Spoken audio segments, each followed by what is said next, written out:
Ma famille l'a abandonné, mais j'ai fait 650 km avec mes derniers 500 € pour aider ma grand-mère. À mon arrivée, elle m'a révélé la vérité, elle a gagné 333 millions € et testé notre loyauté. Je m'appelle Sophie et j'ai 28 ans. Hier, ma mère a bloqué le numéro de téléphone de ma grand-mère. Apparemment, demander de l'aide pour payer ses médicaments fait de vous un fardeau. Ma tante Véronique a même écrit dans notre conversation de groupe familial qu'elle avait déjà assez vécu comme ça. Car pour comprendre ma famille, il faut comprendre une vérité simple, je n'étais pas censé exister. Ma mère, Isabelle, avait 19 ans lorsqu'elle est tombée enceinte de moi. Elle venait tout juste de sortir du lycée, sortait avec un gars que ses parents détestaient et n'était absolument pas préparée à la maternité. J'étais, pour le dire délicatement, un désagrément. Alors que d'autres enfants grandissaient avec des histoires sur à quel point leurs parents les désiraient, j'ai grandi en sachant que j'étais une erreur. Pas le genre d'erreur que les parents finissent par accepter avec des histoires d'accidents heureux, mais le genre d'erreur qui fait dérailler les plans, ruine les avenirs et crée un ressentiment qui ne s'efface jamais vraiment. Parce que rien ne dit amour inconditionnel comme se faire rappeler constamment qu'on a gâché le plan de vie de quelqu'un, n'est-ce pas? Quand j'avais 4 ans, ma mère a rencontré Philippe. Philippe était tout ce que mon père n'était pas, stable, employé, respectable. Il voulait épouser ma mère, mais il avait des conditions. Il était prêt à accepter une femme avec un passé, mais il n'était pas intéressé à élever l'enfant d'un autre. Alors, ma mère a fait un choix. Elle a choisi son avenir plutôt que sa fille. Choquant, je sais. Je me souviens du jour où elle a fait ma petite valise rose. Elle m'a dit que j'allais rester chez Mamie Rose pour un petit moment, juste le temps que les choses s'installent. Ce petit moment s'est transformé en toujours. À mes 5 ans, ma mère avait épousé Philippe, déménagé dans une belle banlieue résidentielle à 40 minutes de là et fondé sa vraie famille. D'abord est venu mon demi-frère Théo, puis ma demi-sœur Manon 2 ans plus tard. Pour être juste, ma mère ne m'a pas complètement abandonné. Elle venait parfois, généralement autour des fêtes ou des anniversaires, apportant des cadeaux coûteux qui ressemblaient plus à des paiements de culpabilité qu'à des preuves d'amour. Elle prenait des photos de nous ensemble, des preuves pour ses amis qu'elle était toujours une bonne mère pour son aîné. Mais ensuite, elle repartait, retournant à sa famille parfaite où je n'avais pas ma place. Ça doit être sympa d'avoir une famille qu'on peut juste visiter quand ça nous arrange. Ma grand-mère, Rose, est devenue tout pour moi. Elle avait 53 ans quand j'ai emménagé définitivement. C'était une veuve qui avait hâte de profiter de son indépendance. Au lieu de cela, elle a hérité d'une enfant de 4 ans traumatisée qui faisait des cauchemars d'abandon. Parler d'une mauvaise pioche. Mais voilà le truc avec Mamie Rose, elle ne m'a jamais fait sentir comme un fardeau. Quand je demandais pourquoi maman ne voulait plus de moi, elle m'asseyait dans sa cuisine, nous faisait à toutes les deux un chocolat chaud et disait, parfois, les gens font des choix qui n'ont pas de sens pour le reste d'entre nous, ma chérie. Mais tu es exactement là où tu es censé être. Elle faisait des doubles services à la brasserie locale pour payer des choses comme mes cours de danse et mes fournitures scolaires. Quand les autres enfants avaient leurs parents au spectacle de l'école, Mamie Rose était là dans son uniforme de serveuse, applaudissant plus fort que n'importe qui d'autre. Elle m'aidait avec mes devoirs même si elle n'avait elle-même que son certificat d'études, et elle me lisait une histoire chaque soir jusqu'à ce que je sois assez grande pour en avoir honte. Le reste de la famille de ma mère me traitait comme un rappel de son mauvais jugement. Ils étaient assez polis, mais il y avait toujours un message sous-jacent, tu n'as pas vraiment ta place ici. Lors des réunions de famille, j'étais l'enfant qui restait à la table des petits bien après l'âge où mes cousins avaient été promus à la table des adultes. J'étais celle qu'ils oubliaient d'inclure dans les photos de groupe, la pensée après coup lors de la planification des vacances en famille. Parce que rien ne construit l'estime de soi comme être constamment traité comme un membre optionnel de la famille. Ma tante Véronique, la sœur de ma mère, était particulièrement douée pour me faire sentir indésirable. Elle avait cette façon de demander des nouvelles de ma mère avec une fausse inquiétude, comment va Isabelle? Ça doit être si dur pour elle, de devoir s'inquiéter pour toi en plus de tout le reste. L'implication était toujours claire, j'étais un problème à gérer. Une complication dans la vie autrement réussie de ma mère. Mais Mamie Rose, elle me voyait différemment. Pour elle, je n'étais pas une erreur ou un fardeau. J'étais sa petite fille. Point final. Elle célébrait chaque petite réussite comme si c'était une victoire majeure.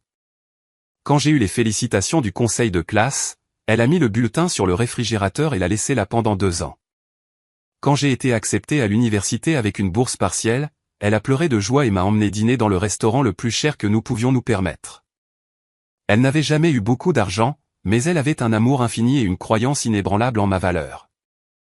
Quand je doutais de moi, ce qui arrivait souvent vu comment le reste de la famille me traitait, elle me rappelait toutes les choses que j'avais déjà surmontées. Tu es plus forte que tu ne le penses, Sophie. Tu le prouves depuis que tu as 4 ans. Cette force qu'elle voyait en moi, j'allais en avoir besoin jusqu'au bout. Au moment où j'ai obtenu mon diplôme universitaire, la dynamique familiale s'était installée dans un schéma prévisible. Ma mère maintenait juste assez de contact pour éviter de passer pour une mère indigne, mais jamais assez pour construire une véritable relation. Elle envoyait des cartes de Noël avec des messages génériques et liquait occasionnellement mes publications Facebook, mais elle n'appelait jamais juste pour savoir comment j'allais. Parce que pourquoi voudriez-vous réellement parler à votre fille aînée quand vous pouvez simplement cliquer sur un pouce levé sur les mises à jour de sa vie? Théo et Manon, mes demi-frères et sœurs, ont grandi en connaissant mon existence, mais sans vraiment me connaître. Pour eux, j'étais plus comme une cousine éloignée qui apparaissait aux grands événements familiaux, présente, mais pas vraiment membre du cercle intime. Ils étaient polis quand nous interagissions, mais il y avait toujours cette barrière invisible. Ils avaient grandi dans la même maison, partageaient des blagues privées et avaient des souvenirs dont je ne faisais pas partie. J'étais la sœur avec un astérisque, la note de bas de page. Ah oui, Isabelle a une autre fille dans leur histoire familiale. Pendant ce temps, Mamie Rose vieillissait avec grâce mais obstination. Même en entrant dans ses 70 ans, elle refusait de ralentir. Elle a continué à travailler à la brasserie jusqu'à 75 ans, prétendant qu'elle avait besoin de s'occuper.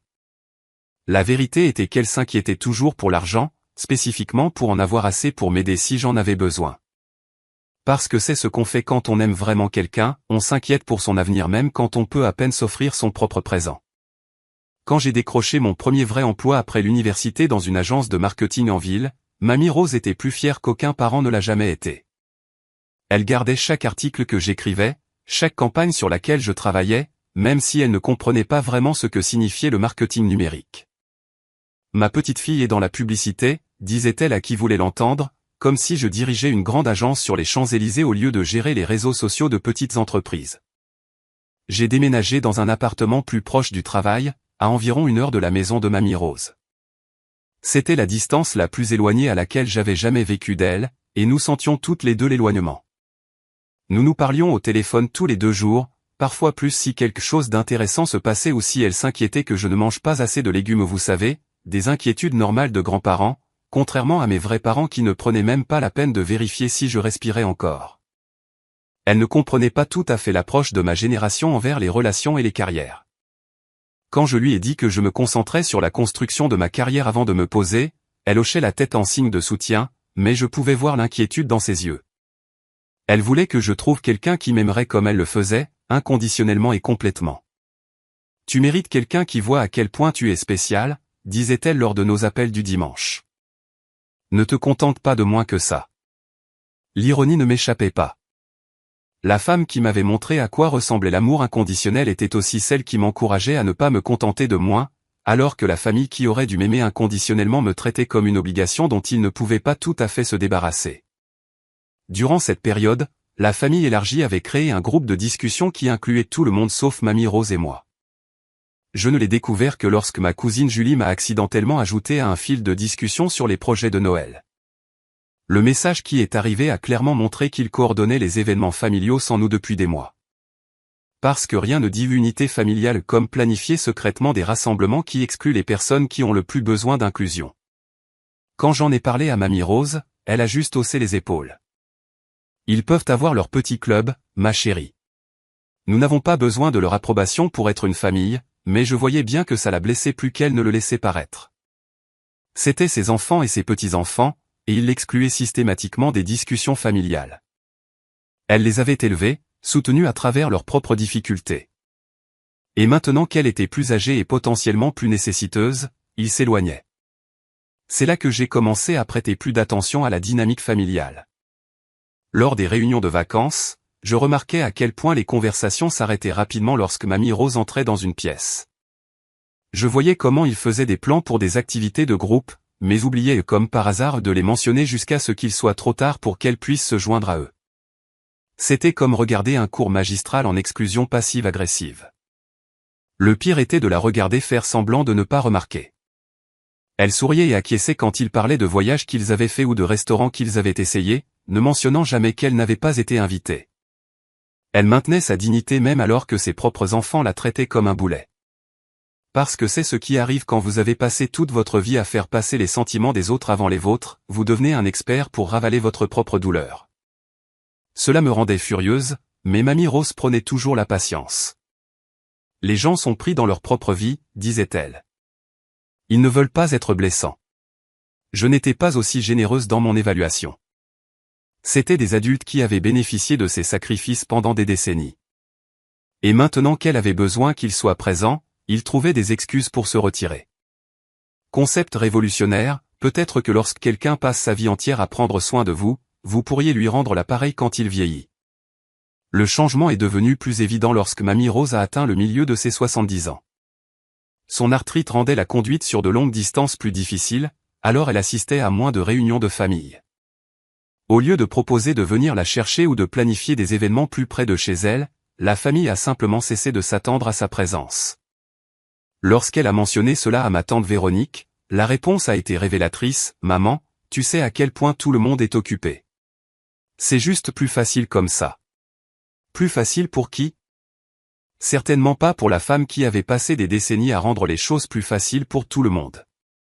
J'ai commencé à rendre visite à Mamie Rose plus fréquemment, conduisant jusqu'à chez elle chaque week-end au lieu d'une semaine sur 2. Nous cuisinions ensemble, regardions ses jeux télévisés préférés et travaillions dans son jardin. Elle était plus lente qu'avant, mais son esprit était aussi vif que jamais et son sens de l'humour ne s'était pas émoussé du tout. « Tu sais ce que j'ai réalisé l'autre jour » a-t-elle dit alors que nous plantions des tomates un samedi après-midi. J'ai passé tellement d'années à m'inquiéter d'être un fardeau pour mes enfants que j'ai oublié d'attendre d'eux qu'ils agissent comme une famille. Ce commentaire est resté avec moi longtemps après mon retour chez moi ce soir-là. C'était la première fissure dans son armure optimiste habituelle, la première reconnaissance que peut-être le comportement de ses enfants n'était pas aussi innocent qu'elle l'avait prétendu. J'aurais dû savoir alors que des choses pires allaient arriver. Le groupe de discussion familiale a été créé un mardi d'octobre. Je le sais parce que ma cousine Julie, clairement la coordinatrice technologique de la famille, m'a accidentellement incluse dans le message de configuration initiale avant de me retirer rapidement et d'envoyer un SMS d'excuses privées. Désolé, c'était pour le groupe familial. Le groupe familial comme si je n'étais pas de la famille, mais bon, au moins ils étaient honnêtes sur la façon dont ils me voyaient pour une fois.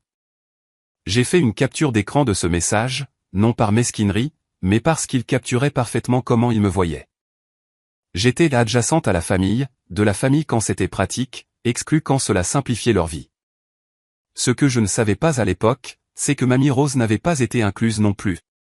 Parce qu'apparemment, être la femme qui a donné naissance et élevé la moitié de ces gens ne vous qualifie pas automatiquement pour le cercle intime. Pendant des mois, j'ai observé de l'extérieur ma famille élargie devenir de plus en plus coordonnée de manière qui ne nous incluait pas. Des fêtes d'anniversaire dont j'entendais parler après coup. Des projets de Noël qu'ils avaient oubliés et de partager avec nous deux. Des échanges de cadeaux dont nous n'étions pas informés jusqu'à ce que quelqu'un poste des photos sur Facebook. L'exclusion était systématique, mais maintenait une négation plausible. Oh, on pensait que quelqu'un d'autre vous l'avait dit.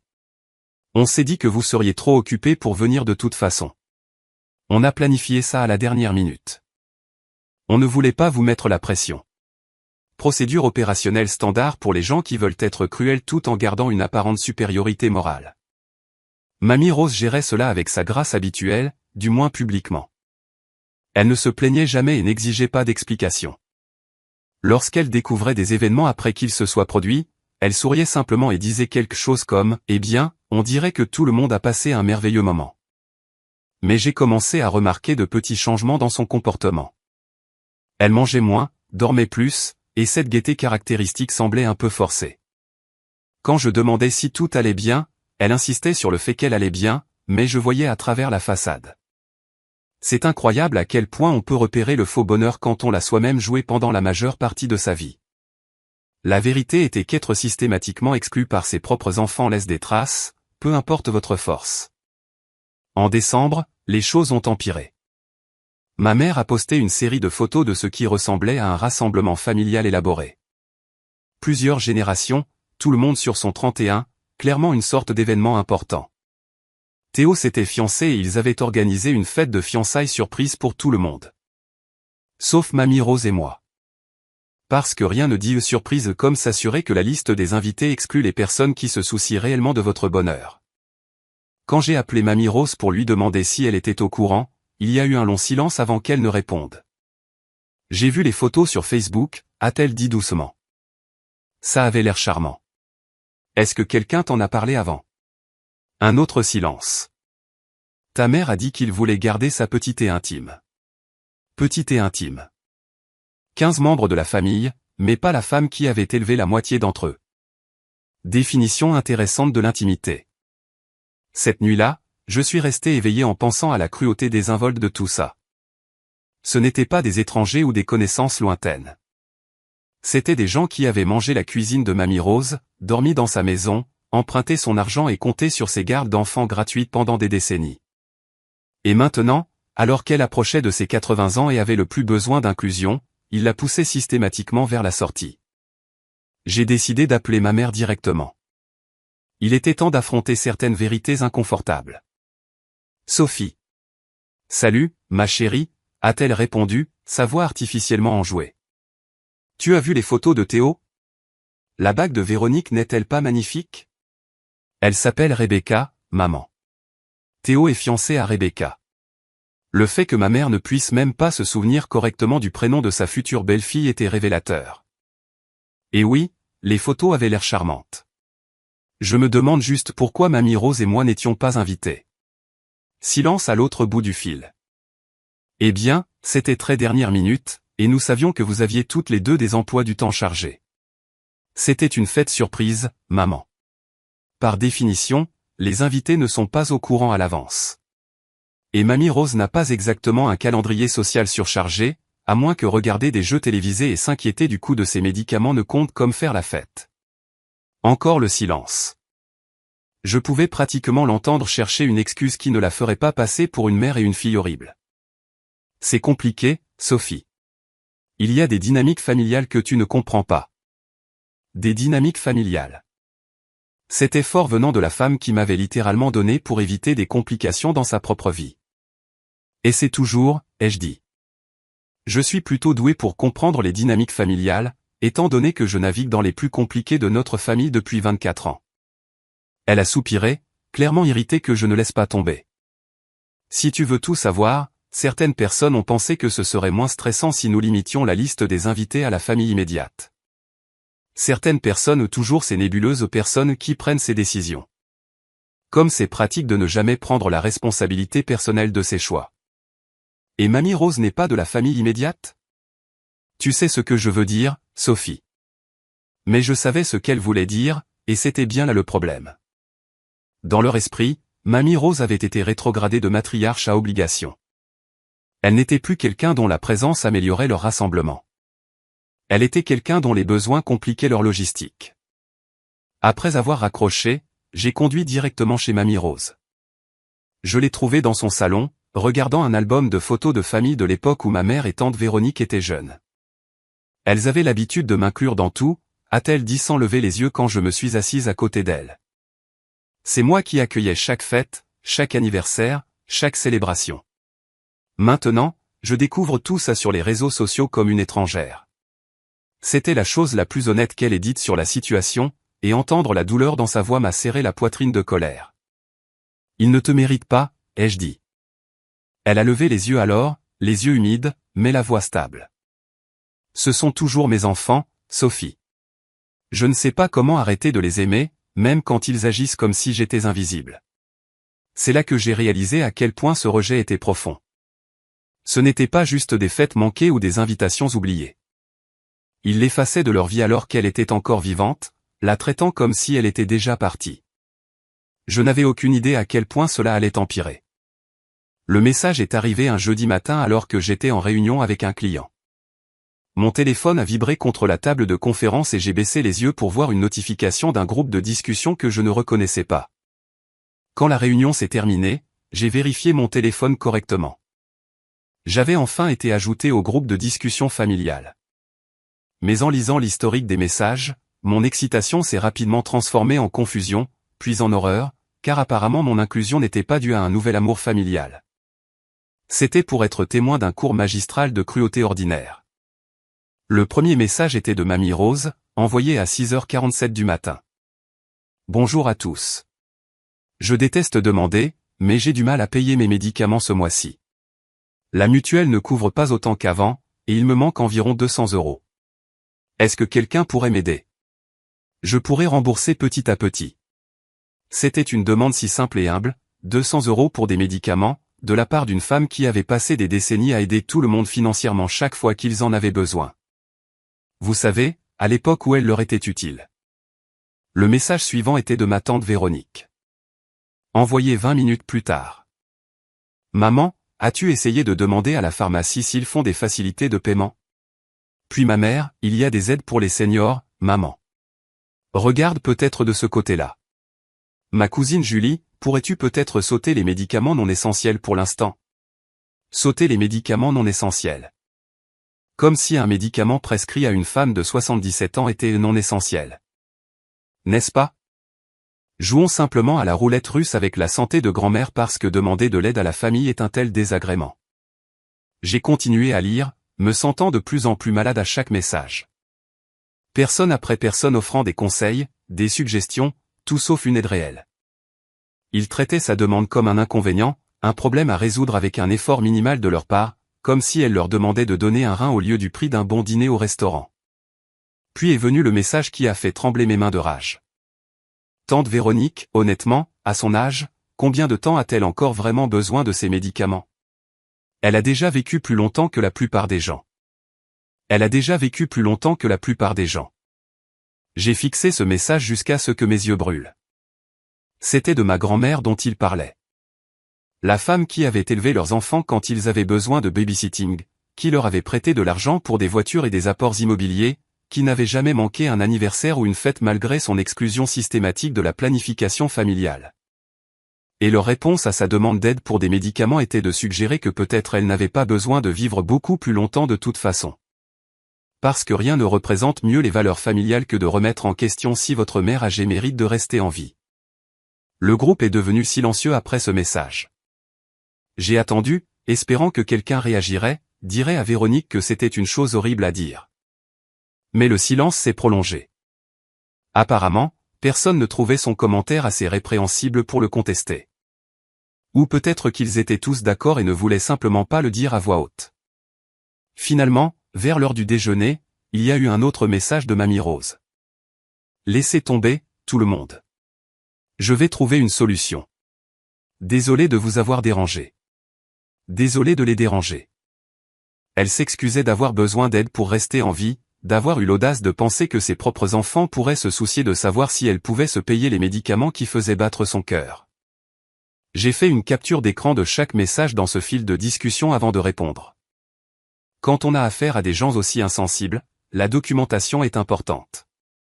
De plus, j'avais le sentiment que ces messages pourraient être utiles plus tard. Mon message était simple, Mamie Rose, ne t'inquiète pas pour ça. Je m'occupe des frais de médicaments. Peux-tu m'appeler ce soir? La réponse a été immédiate. Soudain, tout le monde avait un avis. Incroyable à quel point ils retrouvaient leur voix quand quelqu'un d'autre se chargeait de faire ce qu'ils ne voulaient pas faire. Véronique, Sophie, tu n'as pas besoin de faire ça. Maman peut gérer ses propres dépenses.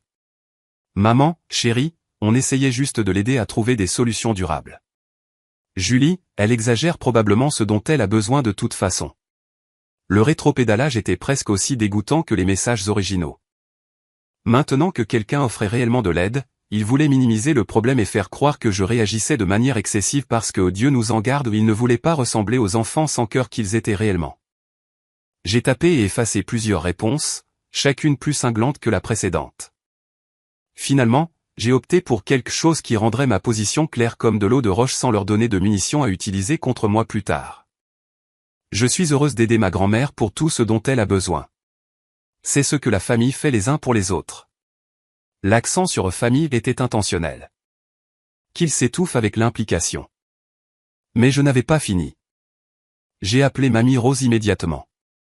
Chérie, tu n'as pas à t'inquiéter pour mes médicaments, a-t-elle dit dès qu'elle a répondu. J'étais probablement en train de dramatiser. Ces vieux os n'ont pas besoin d'autant d'entretien que je le pensais. Grand-mère, arrête. Ma voix était plus sèche que je ne le voulais.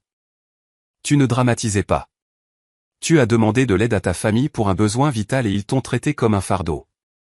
Ce n'est pas acceptable. Ils sont occupés, Sophie. Tout le monde a sa propre. Ils ne sont pas trop occupés pour organiser des fêtes élaborées et les posters sur les réseaux sociaux.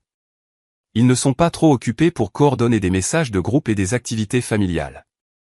Ils sont seulement trop occupés quand tu as besoin de quelque chose d'eux. C'est drôle comme leurs emplois du temps sont sélectifs. Elle est restée silencieuse un long moment, puis d'une voix plus petite que je ne l'avais jamais entendue, je sais. Cet aveu m'a brisé le cœur. Elles protégeaient leur réputation, même auprès de moi, prétendant que leur négligence était un oubli innocent au lieu d'une cruauté délibérée. Parce que c'est ce que font les bonnes mères. Elles protègent l'image de leurs enfants même quand ces enfants les détruisent. Je viens te voir ce week-end, ai-je dit. On va aller à la pharmacie ensemble, et on va s'assurer que tu aies tout ce dont tu as besoin. Et grand-mère, tu ne t'excuseras plus jamais d'avoir besoin d'aide. Après avoir raccroché, je me suis assise dans ma voiture devant l'immeuble du bureau, tremblant de fureur. Ces gens avaient passé des décennies à profiter de sa générosité. Et au moment où elle avait besoin de quelque chose en retour, ils essayaient de la faire culpabiliser d'avoir demandé. Eh bien, j'avais des nouvelles pour eux. Certains membres de la famille sont présents quand ça compte. Je n'avais juste aucune idée à quel point ce simple acte de décence allait tout changer. Ce week-end-là, j'ai conduit jusqu'à chez Mamie Rose avec une voiture pleine de courses et une tête pleine d'une colère que j'essayais de garder sous contrôle. Elle méritait mon soutien, pas ma rage. Même si la rage était entièrement en son nom. Je l'ai trouvée dans sa cuisine en train de faire du thé avec des mains qui tremblaient légèrement rage ou émotion, je ne pouvais pas le dire. Tu n'avais pas besoin de faire tout ce chemin, a-t-elle dit. Mais son soulagement en me voyant était évident. Si, je devais. J'ai commencé à déballer les courses, y compris plusieurs sacs de la pharmacie. J'ai pris tes médicaments, tous, pour les 3 prochains mois. Ses yeux se sont remplis de larmes. Sophie, c'est trop. Je ne peux pas te laisser. Je me suis assise en face d'elle à la petite table de cuisine où elle m'avait aidé avec mes devoirs pendant des années. Mamie, est-ce que je peux te demander quelque chose honnêtement? Elle a hoché la tête. Ça fait combien de temps qu'aucun d'entre eux ne t'a réellement aidé pour quoi que ce soit? Elle a réfléchi un moment, remuant son thé distraitement. Ta mère m'a apporté un gratin quand j'ai eu ce rhume l'hiver dernier. Un gratin? Quand tu étais malade? Et quelque chose de significatif? Parce qu'apparemment, un gratin est censé compenser une vie entière à prendre soin de tout le monde. Un autre long silence. Je suppose que ça fait un moment qu'ils n'ont pas eu besoin de m'aider pour grand-chose parce que tu as tout géré toi-même, n'est-ce pas? Même quand ça devenait plus difficile.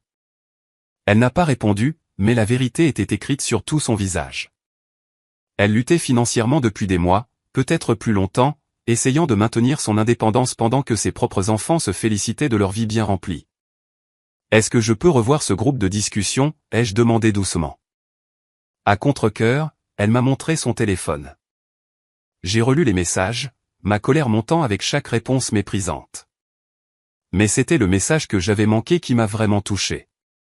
Celui qui est venu après le commentaire de tante Véronique sur le fait que Mamie Rose avait assez vécu. Mon cousin Damien, le fils de Véronique, avait écrit « Peut-être qu'il est temps de commencer à penser à d'autres options pour grand-mère. » Les EHPAD gèrent toute cette histoire de médicaments. D'autres options.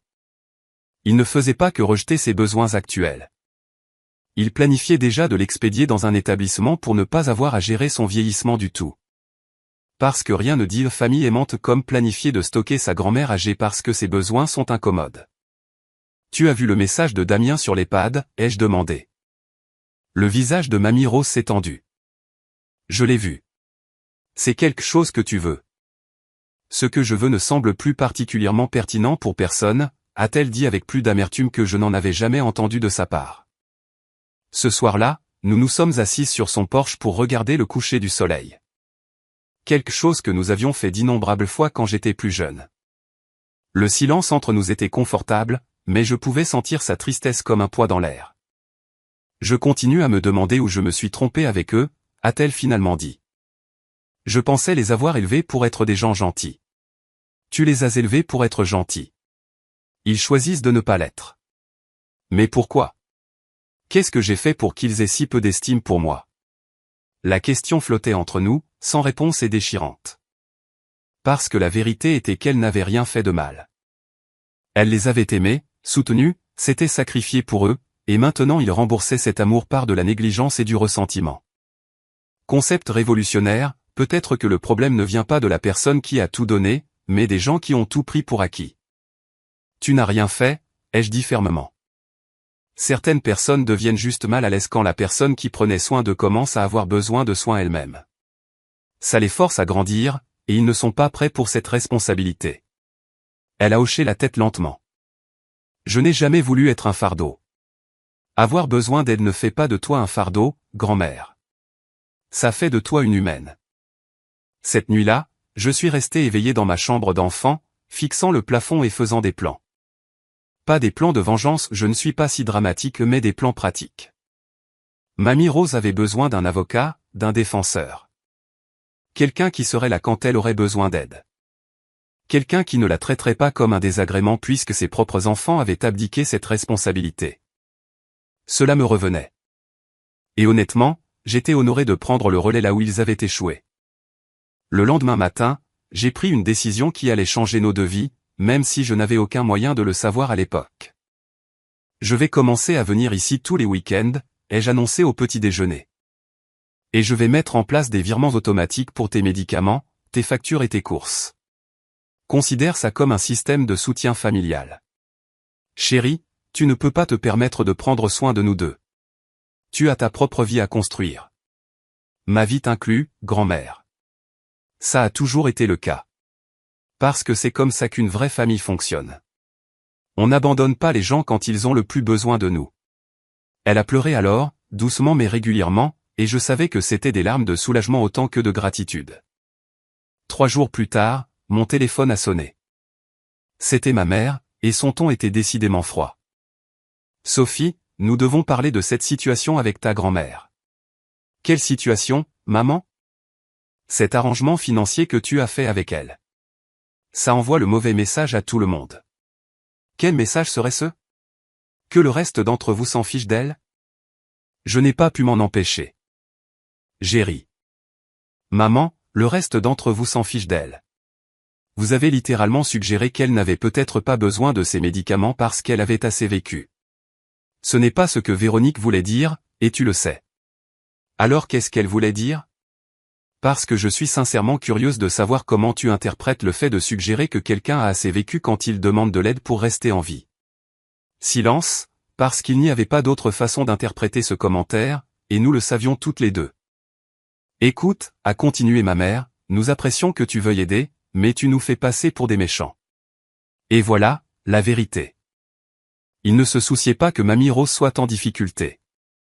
Il se souciait que mon aide mette en lumière leur négligence. Ce n'était pas à propos de son bien-être. C'était à propos de leur réputation. Tant mieux, ai-je dit simplement. Vous devriez avoir l'air mauvais parce que vous êtes mauvais, du moins quand il s'agit d'elle. J'ai raccroché avant qu'elle ne puisse répondre. 2 jours après cette conversation, quelque chose est arrivé qui allait tout changer, bien qu'aucune de nous ne le sache à l'époque. L'appel est arrivé à 23h47 un mercredi. J'étais déjà au lit, faisant défiler mes emails sur mon téléphone quand il a sonné. Mamie Rose n'appelait jamais aussi tard, alors j'ai répondu immédiatement, le cœur battant. Grand-mère, est-ce que tout va bien? Oh, chérie, je suis tellement désolé d'appeler si tard. Sa voix semblait étrange, pas bouleversée exactement, mais différente, comme si elle essayait de ne pas rire d'une blague privée. Je n'arrivais pas à dormir et je dois te demander quelque chose d'important. Je me suis assise, totalement alerte maintenant. Qu'est-ce qu'il y a? Tu te sens bien? Je vais bien physiquement. C'est juste. Quelque chose est arrivé aujourd'hui et j'ai besoin de te voir. Pourrais-tu venir ce week-end? Je sais que c'est court et que tu fais déjà tellement. Je viens toujours ce week-end. Rappelle-toi, c'est notre nouvelle routine parce qu'apparemment je suis le seul membre de la famille qui comprend le concept de cohérence. Oui. Bien sûr. C'est juste. Il y a quelque chose que je dois te dire en personne. Quelque chose d'important. Il y avait quelque chose dans son ton que je n'avais jamais entendu avant. Pas de la tristesse ou de l'inquiétude, mais quelque chose que je ne pouvais pas tout à fait identifier. De l'excitation? Non, ce n'était pas tout à fait ça non plus. Plutôt comme une vindicte. Tu es sûr que tu vas bien? Tu as l'air différente. Je vais mieux que bien, ma chérie. J'ai juste besoin de te parler face à face. Peux-tu venir vendredi soir au lieu de samedi matin? J'ai des choses dont je veux discuter avec toi. Bien sûr. Je quitterai le travail tôt et je prendrai la route après les bouchons. Parfait. Et Sophie, merci pour tout ce que tu as fait pour moi ces derniers mois. Je ne sais pas ce que j'aurais fait sans toi. Sa voix avait cette qualité bizarre, comme si elle essayait de ne pas éclater de rire. Après avoir raccroché, je suis resté éveillé à me demander ce qui pouvait être si important que ça ne pouvait pas attendre notre visite habituelle du week-end. Mamie Rose n'était généralement pas mystérieuse. Si quelque chose n'allait pas, elle le disait. Si quelque chose était excitant, elle le partageait immédiatement. Cette version secrète d'elle était un territoire complètement nouveau. Vendredi ne pouvait pas arriver assez vite. J'ai quitté le travail à 15 heures, disant à mon patron que j'avais une situation familiale qui nécessitait mon attention. À 17h30, j'étais sur l'autoroute en direction de la maison de Mamie Rose, mon esprit passant en revue les possibilités. Peut-être qu'elle avait décidé qu'elle voulait regarder les maisons de retraite. Peut-être qu'elle avait eu des nouvelles d'un médecin concernant quelque chose d'inquiétant. Peut-être que la famille lui avait dit quelque chose d'autre d'horrible et qu'elle était enfin prête à couper les ponts complètement. Le trajet prenait généralement 90 minutes, mais je l'ai fait en 75, mon anxiété rendant mon pied plus lourd sur l'accélérateur. Quand je suis entré dans son allée, la première chose que j'ai remarqué, c'est que toutes les lumières étaient allumées. Chaque fenêtre brillait chaudement contre l'obscurité du début de soirée. C'était inhabituel. Mamie Rose faisait attention aux factures d'électricité et n'allumait généralement que les pièces qu'elle utilisait. La deuxième chose que j'ai remarqué, c'est à quel point la maison avait l'air bien. Le porche était balayé. Il y avait des fleurs fraîches dans les jardinières et tout semblait plus soigné que d'habitude, comme si elle se préparait pour un visiteur spécial, ou comme quelqu'un qui avait soudainement arrêté de s'inquiéter du coût de l'entretien de la maison. Elle a ouvert la porte avant que je puisse frapper, et sa vue m'a coupé le souffle. Elle portait sa plus belle robe bleue, celle qu'elle gardait habituellement pour l'église et les photos de famille. Ses cheveux argentés étaient coiffés. Elle portait du rouge à lèvres. Et il y avait quelque chose dans son expression que je n'avais pas vu depuis des mois. Elle avait l'air heureuse. Pas juste contente ou paisible, mais véritablement, radieusement heureuse, comme quelqu'un qui vient de gagner à la loterie. « Voilà ma fille », a-t-elle dit en me serrant dans une étreinte qui a duré plus longtemps que d'habitude. « Entre. Entre.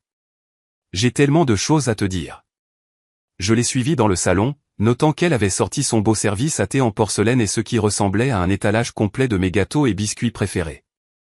Ce n'était définitivement pas une visite typique du vendredi soir.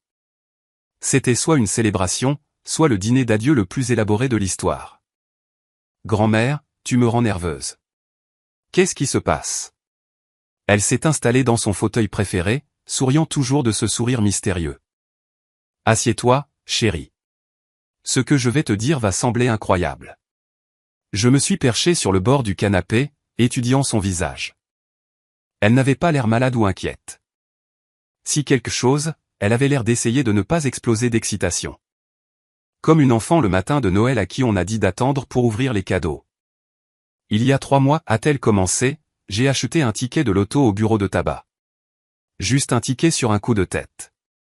Je n'achète jamais de ticket de loto, mais quelque chose m'a dit d'essayer ce jour-là. Mon cœur a coulé.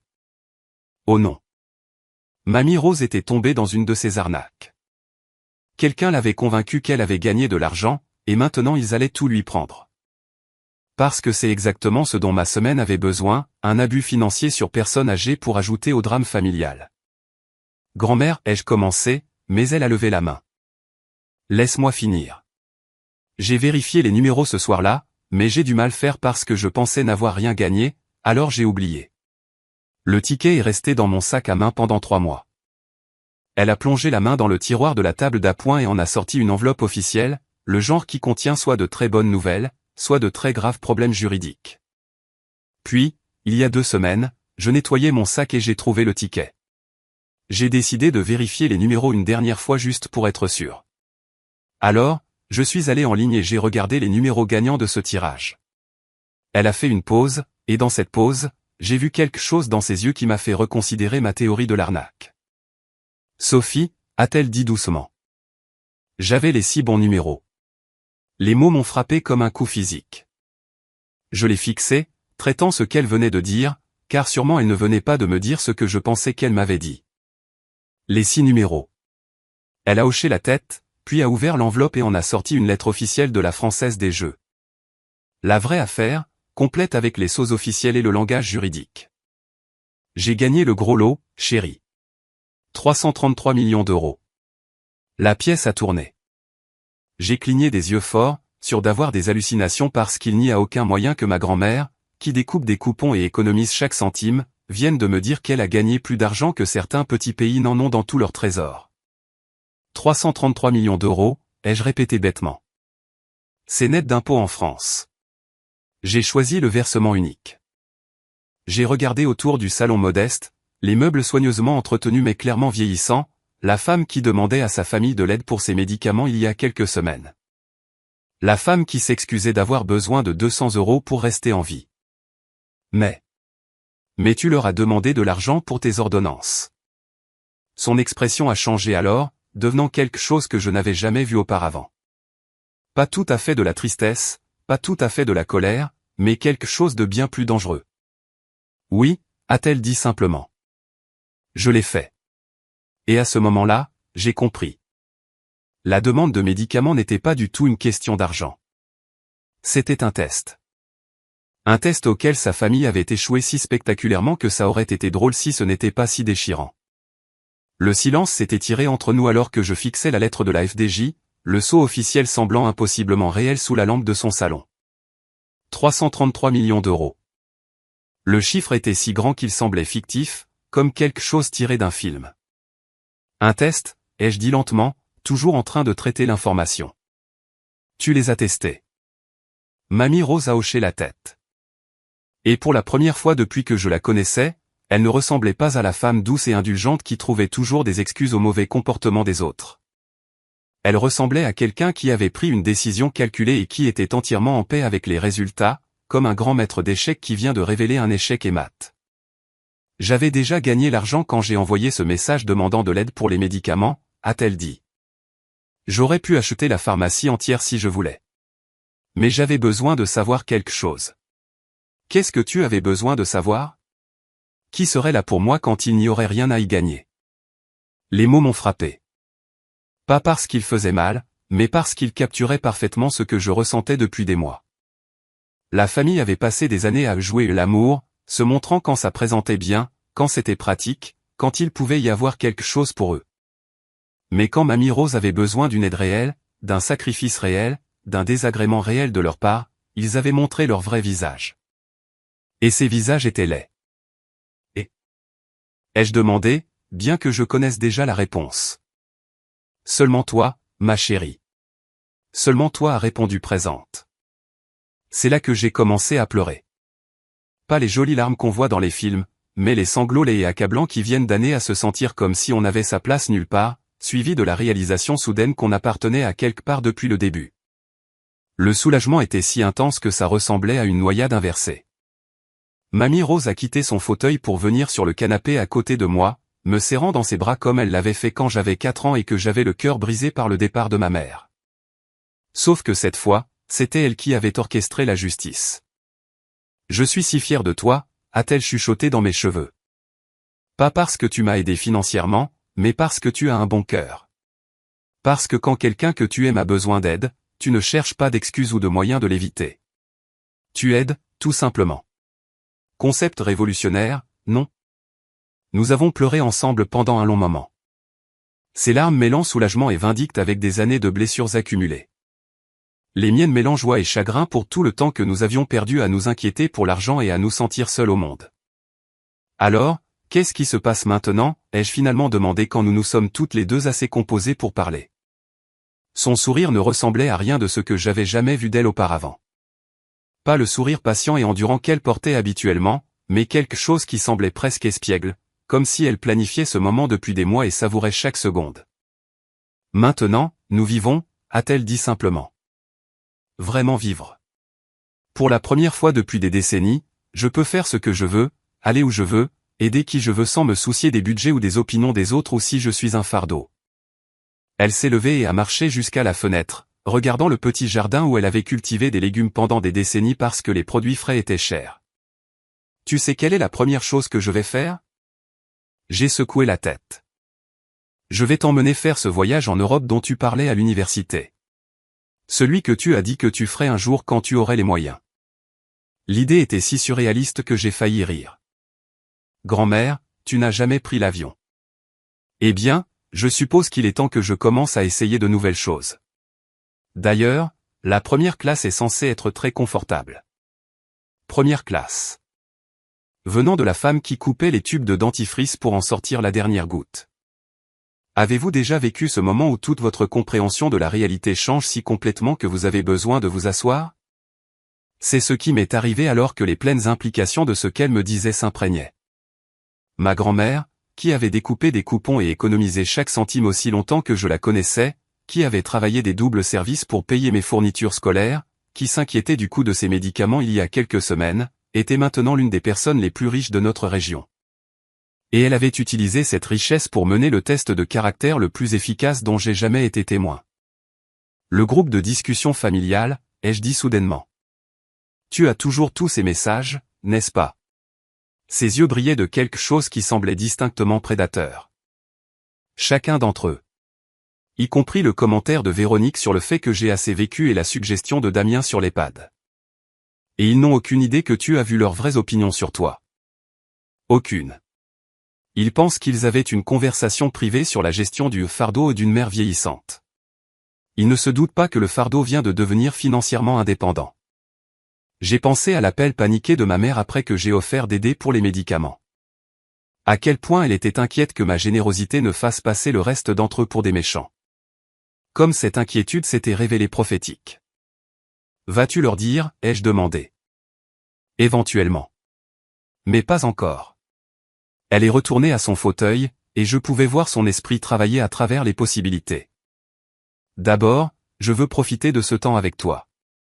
Je veux voyager et rire et arrêter de m'inquiéter pour l'argent et les sentiments des gens. Je veux être égoïste pour une fois dans ma vie. Le mot égoïste sonnait étranger dans sa bouche. Mamie Rose n'avait jamais été égoïste pour quoi que ce soit.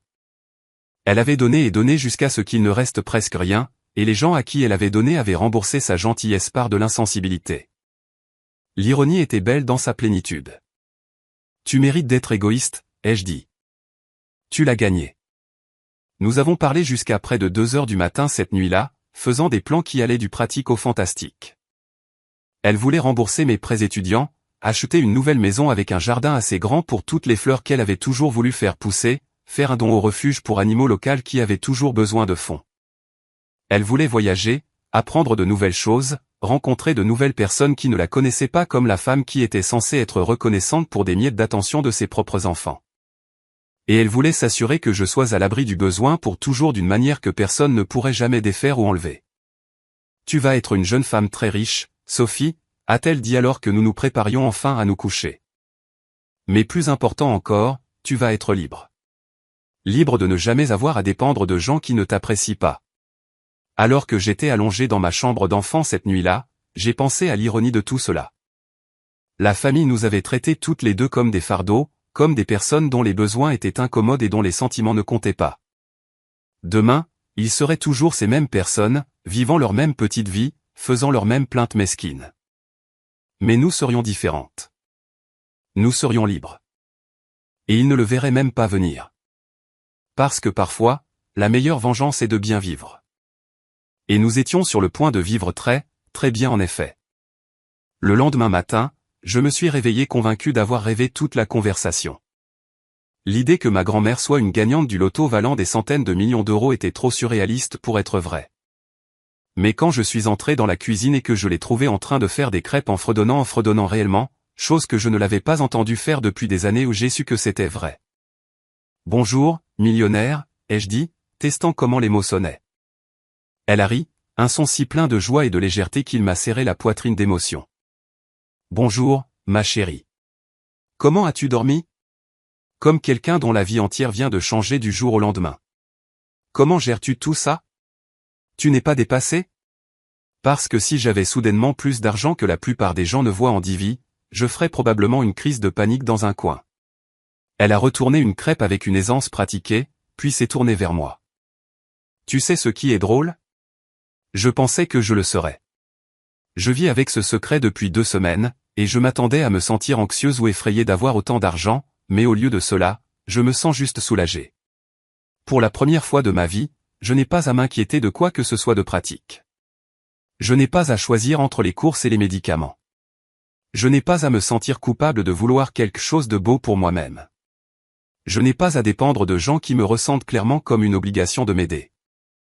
Elle a fait une pause, spatule en main. C'est comme si quelqu'un avait éteint un bruit que je ne réalisais même pas que j'entendais. Elle a posé une assiette de crêpes devant moi, puis s'est assise avec la sienne. Je veux te montrer quelque chose, a-t-elle dit en sortant un carnet que je n'avais jamais vu auparavant. J'ai fait des listes. Le carnet était rempli de son écriture soignée, page après page de plans et d'idées. Certains étaient pratiques, rembourser les prêts étudiants de Sophie, acheter une voiture fiable, constituer un fonds d'urgence. D'autres étaient des rêves qu'elle nourrissait apparemment depuis des décennies, visiter l'Irlande où mon arrière-grand-mère est née, prendre des cours de cuisine en Italie, apprendre l'aquarelle. Mais c'est la dernière section qui m'a ému. Le titre disait « Le pour Sophie ». Et en dessous, il y avait une liste de tout ce qu'elle voulait rendre possible pour moi, fonds pour les études des futurs enfants, apport pour une maison, capital pour démarrer sa propre entreprise, argent pour voyager, pour des expériences, pour le genre de liberté qu'elle n'avait jamais pu me donner auparavant. Grand-mère, c'est trop, ai-je dit, bien que ma voix soit étranglée par les larmes. Ce n'est pas près d'être assez, a-t-elle répondu fermement. Tu as sacrifié tes week-ends pour conduire ici et m'aider quand tu pensais que j'avais besoin de 200 € pour des médicaments. Tu as été la seule personne dans cette famille à me traiter comme si je comptais. Cet argent va me permettre de te montrer à quel point cela signifie pour moi. Nous avons passé la matinée à appeler des avocats et des conseillers financiers, des gens spécialisés dans la richesse soudaine parce qu'apparemment, c'est une chose qui existe. Il s'avère que lorsque vous gagnez un montant à 9 chiffres à la loterie, il y a des industries entières construites autour de l'idée de vous aider à ne pas tout gâcher. Qui l'eût cru? À l'heure du déjeuner, nous avions des réunions prévues pour la semaine suivante afin d'établir des fiducies, mettre à jour son testament et créer des structures financières qui nous protégeraient toutes les deux pour le reste de nos vies. J'ai une autre idée, a-t-elle dit alors que nous finissions de manger. Que dirais-tu d'une petite virée shopping? Quel genre de virée shopping? Ses yeux pétillaient de malice. Le genre où on ne regarde pas les étiquettes de prix. 3 heures plus tard, nous marchions dans les grands magasins les plus chers de la ville voisine, et je vivais une expérience hors du corps. Mamie Rose, la femme qui avait cousu des patchs sur mes jeans parce que les neufs étaient trop chers, achetait nonchalamment un sac à main qui coûtait plus que ce que je gagnais en 2 mois. Et c'est ça, a-t-elle dit en tenant une robe qui coûtait probablement plus que mon loyer. Grand-mère, je ne peux pas. Tu peux et tu vas le faire. Nous célébrons. Son ton n'admettait aucune réplique. La vendeuse pensait clairement que nous lui faisions perdre son temps jusqu'à ce que Mamie Rose sorte une carte de crédit noire que je ne lui connaissais pas. Puis son attitude a changé si radicalement que cela aurait été drôle si ce n'était pas si prévisible. Soudain, nous étions des clientes estimées qui méritaient une attention personnelle et du champagne gratuit. Les gens sont intéressants, n'est-ce pas, a murmuré Mamie Rose alors que la vendeuse s'affairait autour de nous avec un nouvel enthousiasme. Le soir venu, nous étions épuisés mais exaltés. La voiture était pleine de sacs contenant des vêtements, des bijoux et des cadeaux sans autre raison que parce que nous pouvions nous les permettre. Nous nous sommes arrêtés dans le restaurant le plus chic de la ville et avons commandé tout ce qui nous tentait sans calculer le coût. La liberté était enivrante. Je continue d'attendre que quelqu'un nous dise que tout cela est une erreur, ai-je admis au dessert. Ce n'est pas une erreur, chérie. C'est la justice. Ce mot, justice, résonnait avec quelque chose de profond dans ma poitrine parce que c'est exactement ce que cela ressentait. pas une vengeance, qui aurait été mesquine, mais une justice. L'univers avait en quelque sorte récompensé la bonne personne. Et cette personne utilisait sa bonne fortune pour prendre soin du seul membre de la famille qui avait pris soin d'elle. Que penses-tu qu'il dirait s'il pouvait nous voir maintenant, ai-je demandé. Mamie Rose a considéré cela, faisant tourner son verre de vin pensivement. Je pense qu'il serait choqué, et ensuite il commencerait à calculer comment il pourrait en bénéficier. Parce que c'est ce qu'ils font. Ils voient des opportunités, pas des gens. Es-tu prête pour cette conversation? Parce qu'éventuellement, tu devras leur dire. J'y ai pensé, a-t-elle dit, et j'ai décidé que je ne leur devais aucune explication sur quand ou comment je suis devenu financièrement à l'aise. Je ne leur dois rien du tout. La finalité dans sa voix me disait qu'elle avait fait la paix avec ce qui allait suivre. La femme qui avait passé des décennies à trouver des excuses au mauvais comportement de ses enfants avait fini de les protéger des conséquences de leur choix. D'ailleurs, a-t-elle ajouté avec un sourire qui semblait presque diabolique, je pense que je préfère les laisser comprendre par eux-mêmes. Ça devrait être divertissant. Nous sommes rentrés chez nous ce soir-là avec la radio allumée et les fenêtres baissées, nous sentant comme des adolescentes qui venaient de faire quelque chose de scandaleux. Pour la première fois de nos vies, nous avions les ressources pour faire tout ce que nous voulions, et nous allions en profiter pleinement. Le test était terminé. Nous avions réussi haut la main. Maintenant, il était temps de récupérer notre prix. Le lundi matin a ramené la réalité sous la forme de réunions d'avocats et de sessions de planification financière. Mais c'était un type de réalité différent de tout ce que j'avais connu. Une réalité où la question n'était pas « pouvons-nous nous le permettre ?» Mais comment voulons-nous structurer cela? J'ai pris ma semaine de travail, disant à mon patron que j'avais une urgence familiale qui nécessitait mon attention immédiate. Ce n'était pas techniquement un mensonge. Avoir sa grand-mère qui devient gagnante d'un loto à 9 chiffres qualifiait définitivement comme une urgence familiale. De plus, j'avais le sentiment que mes jours à m'inquiéter de mes congés payés étaient comptés. Le cabinet d'avocat était le genre d'endroit que je n'avais vu que dans les films. De l'acajou partout, des livres reliés en cuir tapissant les murs, et l'odeur subtile d'eau de colonnes coûteuses et de vieil argent. Maître Lefebvre, l'avocat spécialisé en planification successorale que Mamie Rose avait choisi, était exactement ce qu'on attend de quelqu'un qui gère de vastes fortunes. Il avait l'air de facturer plus par heure que ce que la plupart des gens gagnaient en un mois. Madame Patterson, a-t-il dit alors que nous nous installions dans des fauteuils qui coûtaient probablement plus que ma voiture. J'ai examiné la documentation que vous avez fournie concernant vos gains de loterie. Tout d'abord, permettez-moi de vous féliciter pour votre extraordinaire bonne fortune. Merci, a répondu Mamie Rose avec le calme de quelqu'un qui avait été riche toute sa vie. J'aimerais discuter de la mise en place de fiducie et de la mise à jour de mon testament. Pendant les 3 heures suivantes, nous avons travaillé sur les détails de ce qui allait devenir le plan successoral le plus complet que j'aurais pu imaginer. Mamie Rose était méthodique et étonnamment bien informée sur les instruments financiers, posant des questions qui montraient clairement qu'elle avait fait des recherches approfondies depuis qu'elle avait gagné. Il s'avère que quand on a assez d'argent pour acheter de petites îles, on développe assez vite un intérêt pour le fonctionnement de l'argent. La première fiducie était pour moi. 20 millions d'euros qui fourniraient un revenu annuel pour le reste de ma vie, le capital restant intact pour les enfants que je pourrais avoir. 20 millions. J'ai dû lui demander de répéter le chiffre 2 fois avant qu'il ne s'imprègne. C'est plus d'argent que je ne pourrais dépenser si j'essayais de vivre comme une star de cinéma pour les 50 prochaines années. Cette structure garantit que Sophie n'aura jamais à se soucier de l'argent, quoi qu'il arrive avec le reste de la succession, a expliqué Maître Lefebvre, comme si 20 millions n'étaient que l'apéritif. La deuxième fiducie est pour les dons caritatifs, a continué Mamie Rose. Je veux créer une fondation axée sur les soins aux personnes âgées et le soutien aux grands-parents élevant leurs petits-enfants. Elle donnait 50 millions à des causes qui reflétaient sa propre expérience. C'était généreux et personnel et exactement ce que j'aurais attendu d'elle. Mais 50 millions pour la charité laissaient encore plus de 100 millions pour d'autres usages. Mais c'était le testament qui a vraiment montré à quel point sa perspective sur la famille avait complètement changé. Je veux être très précise sur qui est et n'est pas inclus comme bénéficiaire, a-t-elle dit à Maître Lefebvre. Ma petite-fille Sophie Patterson doit hériter du reste de ma succession. Mes filles Isabelle Johnson et Véronique Williams doivent recevoir 1 euro chacune, accompagnées d'une lettre expliquant que leur traitement à mon égard au moment où j'en avais besoin les a disqualifiées de tout héritage supplémentaire. Maître Lefebvre a pris des notes sans expression, clairement habitué aux drames familiaux des familles riches. Bien que je parie que la plupart de ces cas n'impliquaient pas de gagnants de loterie menant des tests de caractère élaborés. Je devrais également spécifier que mes autres petits-enfants, Théo, Manon, Damien et Julie, ne reçoivent rien. Ils ont démontré le même manque de caractère que leurs parents. Madame Patterson, a dit maître Lefebvre prudemment, êtes-vous certaine de ces décisions? Les dynamiques familiales peuvent changer, et la planification successorale faite pendant des périodes émotionnelles mène parfois à des regrets plus tard. Mamie Rose a sorti son téléphone et lui a montré les captures d'écran du groupe de discussion familiale, les mêmes messages que j'avais vus il y a des semaines.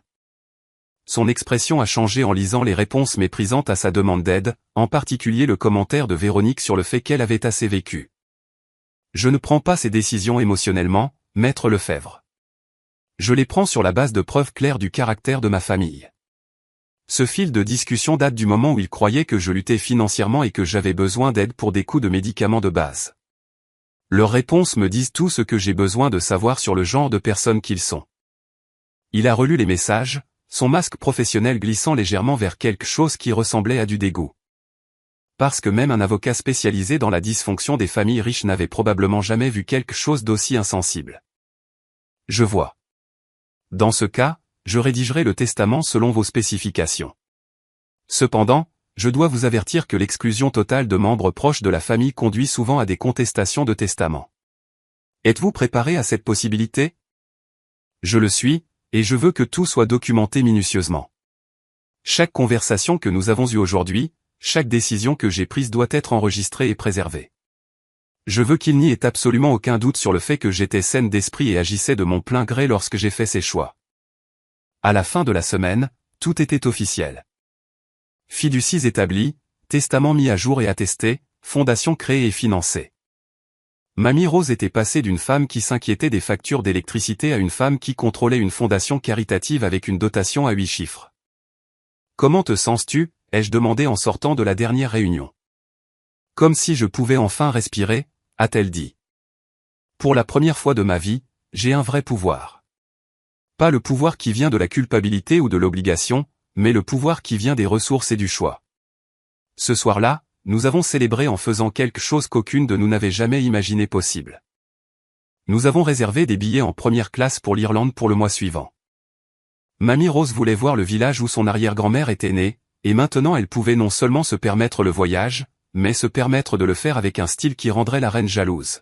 « Es-tu prête à ce que la famille le découvre » ai-je demandé alors que nous planifions notre itinéraire. « Je suis prête pour tout ce qui arrivera » a-t-elle dit. « Mais Sophie, je veux que tu te prépares. Quand ils découvriront ce qu'ils ont perdu, ils vont essayer de nous faire culpabiliser pour leur propre choix. Ils vont prétendre qu'ils ont été mal compris, qu'ils se souciaient vraiment de moi mais géraient juste mal les choses. » Elle avait raison, bien sûr. Je pouvais déjà imaginer les coups de téléphone larmoyants, les visites soudaines, les tentatives de réécrire l'histoire et de se peindre en victime d'une sorte de malentendu. Parce que c'est ce que font les gens quand ils réalisent que leur cruauté a des conséquences. Ils essaient de faire en sorte que les victimes se sentent mal de les tenir responsables. « Promets-moi quelque chose » a-t-elle continué. « Promets-moi que peu importe ce qu'ils disent ou la pression qu'ils exercent, tu ne les laisseras pas te faire douter de ce que nous savons toutes les deux être vrai. Nous avons vu leur vrai visage quand ils pensaient qu'il n'y avait rien à gagner à être gentils. Tout le reste n'est que comédie. J'ai promis, bien que je n'ai aucune idée à quel point j'aurai besoin de ce rappel dans les semaines à venir. » Le test était terminé. Les résultats étaient définitifs. Maintenant venait le règlement de compte. Le premier signe que notre secret était sur le point d'être exposé est venu 3 semaines plus tard, alors que Mamie Rose et moi déjeunions dans un café au centre de Dublin. Nous étions au 4e jour de notre aventure irlandaise, rassasiés de hachis parmentier, shepherd espie, et euphoriques d'avoir vu la chaumière où son arrière-grand-mère était née, quand mon téléphone a commencé à vibrer sans arrêt. « Quelqu'un essaie très fort de te joindre » a observé Mamie Rose, sirotant son thé avec la sérénité de quelqu'un qui ne se souciait plus des urgences des autres. J'ai jeté un coup d'œil au téléphone. 17 appels manqués de divers membres de la famille, plus un flux de SMS qui m'a fait tomber l'estomac dans les talons. Parce que rien ne gâche un après-midi paisible comme découvrir que votre famille dysfonctionnelle a compris que vous vivez mieux qu'eux. Ils savent, ai-je dit en lui montrant l'écran. Les messages étaient de plus en plus frénétiques. Maman, Sophie, appelle-moi immédiatement. Nous devons parler de ta grand-mère.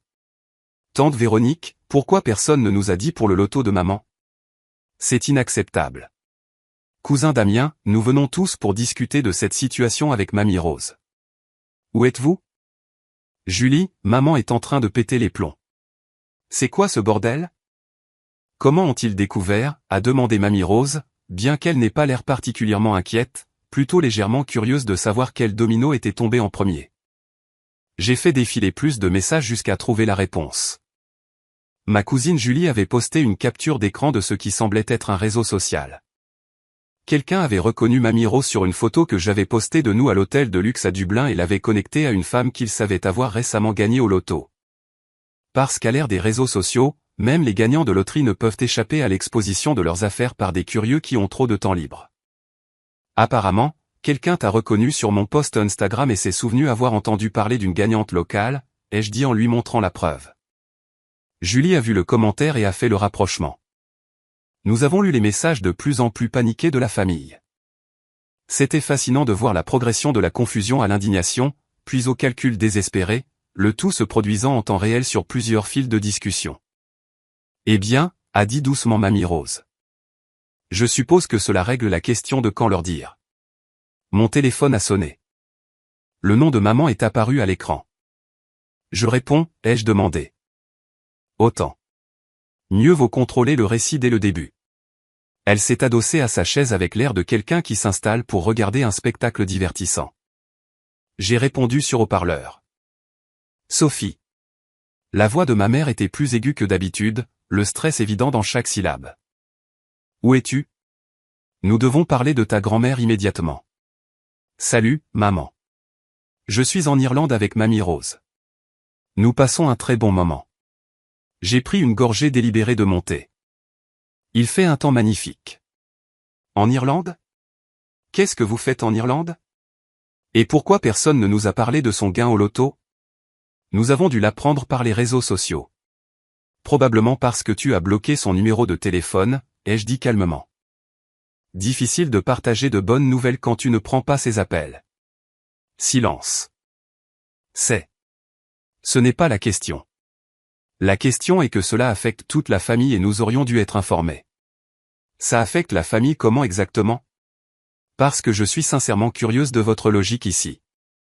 Eh bien, évidemment, il y a des décisions à prendre sur la façon de gérer autant d'argent. Planification financière, implication fiscale, s'assurer qu'elle ne se fait pas arnaquer. L'inquiétude soudaine pour le bien-être de Mamie Rose était si manifestement intéressée que j'ai failli rire. Il y a 3 semaines, ces mêmes personnes avaient suggéré qu'elle n'avait pas besoin de ces médicaments parce qu'elle avait assez vécu. Maintenant, ils étaient soudainement inquiets qu'elle se fasse arnaquer. L'ironie était magnifique. Maman, elle a déjà géré toute la planification financière et les implications fiscales. Elle travaille avec certains des meilleurs avocats et conseillers de la région et dépense plus en frais juridiques que tu ne gagnes en un an. Mais qui compte? Elle l'a fait? Depuis quand s'y connaît-elle dans ce genre de choses? Depuis qu'elle vaut plus que le PIB de petits pays, ai-je pensé. Incroyable à quel point les gens développent une sophistication financière quand ils ont quelque chose d'important à gérer. Elle s'est éduquée avec une aide professionnelle. Il s'avère qu'elle est tout à fait capable de prendre ses propres décisions. Écoute, a continué ma mère, nous venons tous chez elle ce soir pour discuter de la situation en famille. Tu dois rentrer immédiatement. En fait, non. Nous serons en Irlande pour une autre semaine. Vous devrez en discuter sans nous. La pensée d'eux rassemblés autour de sa maison vide planifiant leur intervention était presque trop parfaite. Sophie, ce n'est pas une demande. C'est une urgence familiale. Drôle, ai-je dit. Mais quand Mamie Rose a eu une véritable urgence et avait besoin d'aide pour payer ses médicaments, tu n'as pas semblé penser que ça justifiait beaucoup d'inquiétude familiale. Mamie Rose a hoché la tête avec approbation de l'autre côté de la table. Plus de silence. Je pouvais pratiquement l'entendre chercher une réponse qui ne la ferait pas passer pour la fille insensible que nous savions toutes qu'elle était. C'était différent, a-t-elle finalement dit. C'était juste un problème temporaire de trésorerie. C'est de l'argent qui change une vie. Tu as absolument raison, maman. C'est de l'argent qui change une vie. La question est, la vie de qui cela va-t-il changer? Après avoir raccroché, Mamie Rose et moi sommes restés dans un silence complice, regardant les touristes prendre des photos du vieux château en face de notre café. « Es-tu prête pour la suite ?» a-t-elle demandé. J'ai pensé aux membres de la famille qui se rassemblaient probablement devant sa maison vide en ce moment même, plein d'indignation vertueuse d'avoir été laissés de côté dans des décisions financières dont ils n'avaient jamais eu le droit de faire partie en premier lieu. « Je suis prête, ai-je dit. Mais toi ? Ça va devenir moche. » Elle a souri. Et il y avait quelque chose de presque prédateur là-dedans, comme un joueur d'échecs qui avait attendu 20 coups pour ce moment précis. « Ma chérie, ça a déjà été moche. Ils ont rendu ça moche quand ils m'ont rejeté comme un fardeau et suggéré que je n'avais peut-être pas besoin de vivre beaucoup plus longtemps. Maintenant, ils vont apprendre que la laideur a des conséquences. » Mon téléphone a vibré avec un autre texto de Véronique, « Nous savons que tu l'influences dans ses décisions. Cela doit cesser. » J'ai montré le message à Mamie Rose. « L'influencer dans ses décisions », a-t-elle répété en secouant la tête. Comme si je n'étais pas capable de faire mes propres choix concernant mon propre argent.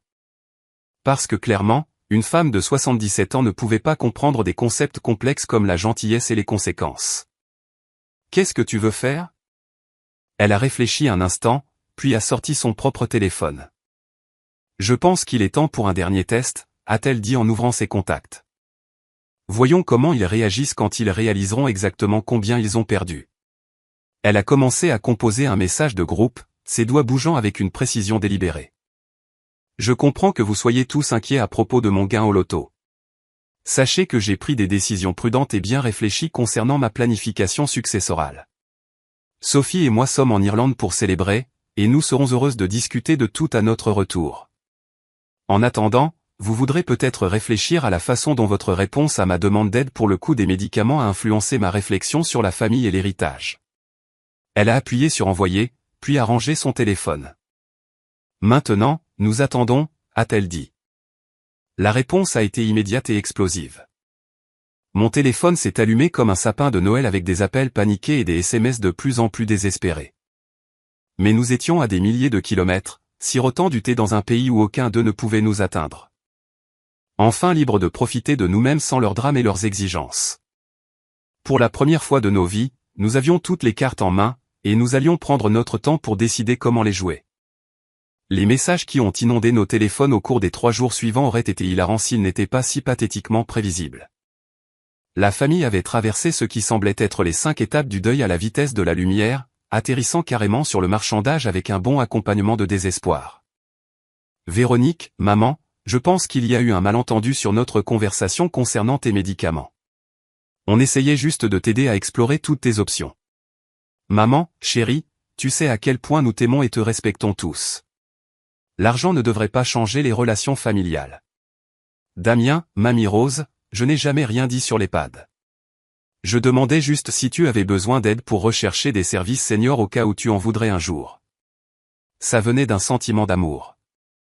Julie, je pense que quelqu'un pourrait déformer nos propos et nous faire passer pour des monstres. Pouvons-nous s'il vous plaît tous nous asseoir et mettre les choses au clair ? Chaque message était un chef-d'œuvre d'histoire révisionniste, tentant de recadrer leur insensibilité comme de l'inquiétude et leur négligence comme un soutien aimant. C'était comme regarder un groupe de personnes essayer de vous convaincre que le haut et le bas et le noir et le blanc, sauf qu'ils étaient trop paniqués pour être convaincants. Ils pensent qu'on est des idiotes, ai-je dit en faisant défiler la dernière fournée alors que nous attendions notre vol pour Londres. Nous avions décidé de prolonger notre voyage, ajoutant quelques jours en Angleterre avant de rentrer affronter le cirque familial. Ils pensent que nous sommes les mêmes personnes qu'il y a un mois, a corrigé Mamie Rose. Des gens qui accepteraient leurs excuses et feraient des concessions pour leur comportement parce que nous avions peur d'être seuls. Elle avait raison. Toute la stratégie de la famille reposait sur l'hypothèse que nous avions encore besoin de leur approbation, que nous étions toujours la grand-mère et la petite-fille qui endureraient leur indifférence plutôt que de risquer un rejet complet. Ils n'avaient aucune idée que tout avait changé. Nous n'avions plus peur d'être seuls parce que nous avions l'une l'autre et les ressources pour construire le genre de vie que nous voulions.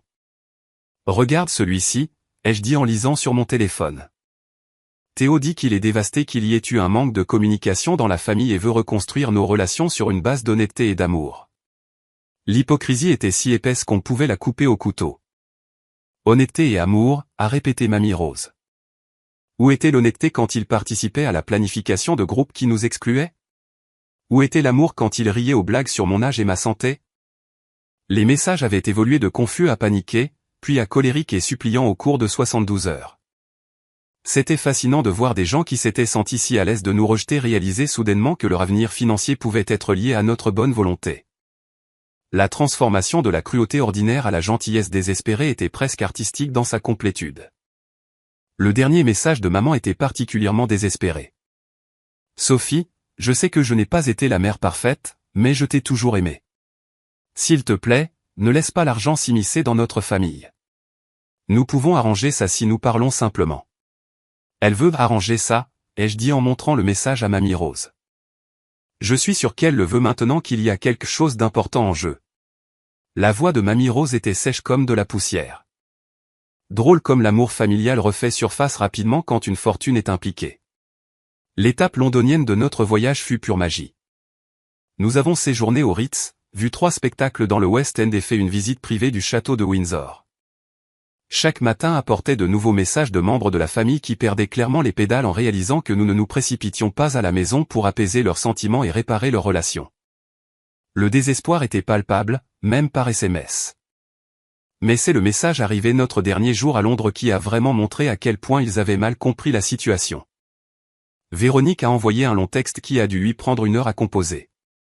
Maman, j'ai beaucoup réfléchi à notre dynamique familiale, et je réalise que nous n'avons peut-être pas été aussi attentifs que nous aurions dû l'être. Je sais que tu dois te sentir blessé et négligé, et je suis vraiment désolé pour ma part là-dedans.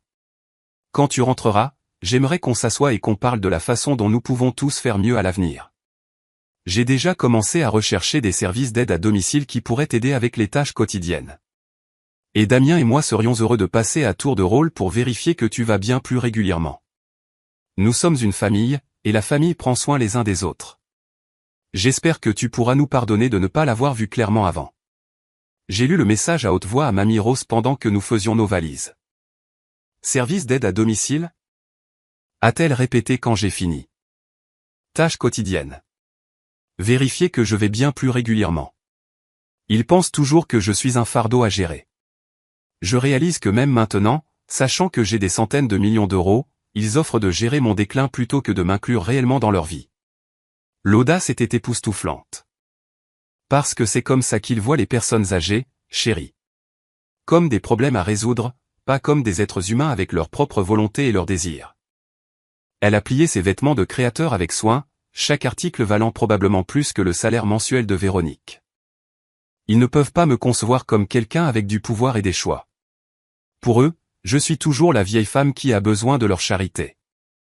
Le vol de retour nous a donné 12 heures pour nous préparer à ce qui nous attendait. Nous savions que la famille serait réunie chez Mamie Rose. Probablement en train de planifier une sorte d'intervention ou d'embuscade émotionnelle conçue pour restaurer leur accès à l'héritage qu'ils avaient perdu. « Es-tu nerveuse ?» ai-je demandé alors que notre avion entamait sa descente. Pas nerveuse, curieuse. Je veux voir s'ils ont appris quelque chose de cette expérience ou s'ils vont juste redoubler d'exigence. Elle a regardé par le hublot les lumières de la ville en bas. Je parie sur l'exigence. Basé sur les SMS, je soupçonnais que nous connaissions déjà la réponse à cette question. Nous avons pris un taxi directement de l'aéroport à la maison de Mamie Rose, arrivant à 19 h pour trouver 4 voitures dans l'allée. À travers les fenêtres de devant, nous pouvions voir des silhouettes bouger à l'intérieur. La famille avait pris ses aises en son absence. Parce que rien ne dit le respect des limites comme s'introduire chez quelqu'un pour planifier son intervention financière. Ils nous attendaient, à observer Mamie Rose avec amusement. Comme c'est gentil de leur part de s'intéresser enfin à passer du temps chez moi. Alors que nous approchions de la porte d'entrée, je pouvais entendre des voix à l'intérieur. Plusieurs conversations se déroulant en même temps. Le son de gens qui avaient attendu trop longtemps et commençaient à perdre patience. Mamie Rose s'est arrêtée, la clé dans la serrure. Quoi qu'il arrive là-dedans, souviens-toi de ce que nous avons appris en Irlande, a-t-elle dit. Nous ne sommes pas les mêmes personnes que celles qui sont parties d'ici il y a 3 semaines. Nous ne leur devons ni explication ni excuse. Nous leur devons exactement ce qu'ils nous ont donné quand nous avions besoin d'eux. Rien. Elle a tourné la clé et poussé la porte. Bonjour tout le monde, a-t-elle lancé joyeusement. La conversation s'est arrêtée instantanément. Du salon est venu le bruit de chaises qui raclaient de pas se précipitant vers l'entrée. Ils étaient venus chercher leur héritage. Ils allaient apprendre qu'il ne restait rien à collecter. La vue qui nous a accueillis dans le salon aurait été comique si elle n'était pas si parfaitement représentative de tout ce qui n'allait pas dans notre dynamique familiale. Ils s'étaient disposés comme un tribunal. Maman et Véronique sur le canapé, Damien et Julie dans les fauteuils, Théo et Manon debout derrière eux comme des renforts. La table basse était couverte de papier, d'imprimés sur la planification financière, le droit successoral et ce qui ressemblait à des recherches sur les gains de loterie. Ils s'étaient préparés pour la bataille. Dommage qu'ils aient apporté des pistolets à eau à une guerre nucléaire. Vous voilà, a dit Véronique, se levant avec l'air de quelqu'un qui avait été profondément dérangé. Nous attendons depuis des heures. Nous ne nous attendions pas à un comité d'accueil, a répondu Mamie Rose doucement, s'installant dans son fauteuil préféré avec le calme de quelqu'un entrant dans son propre salon, ce qui, soyons honnêtes, était le cas. À quoi devons-nous ce rassemblement? Maman, nous devons parler de cette situation de l'auto, a dit ma mère, sa voix prenant le ton qu'elle utilisait quand j'avais 10 ans et que j'avais fait quelque chose nécessitant une conversation sérieuse. Il y a des décisions importantes à prendre et nous sommes inquiets que tu n'aies peut-être pas toutes les informations dont tu as besoin. Je suis resté debout près de la porte, en partie parce qu'il n'y avait pas d'autre siège et en partie parce que je voulais observer toute la scène à distance. La dynamique de pouvoir dans la pièce était fascinante. Il s'attendait clairement à contrôler cette conversation. Mais la confiance calme de Mamie Rose les déstabilisait déjà. Quelle décision serait-ce, a-t-elle demandé. Sa voix était plaisante, mais je pouvais entendre l'acier en dessous.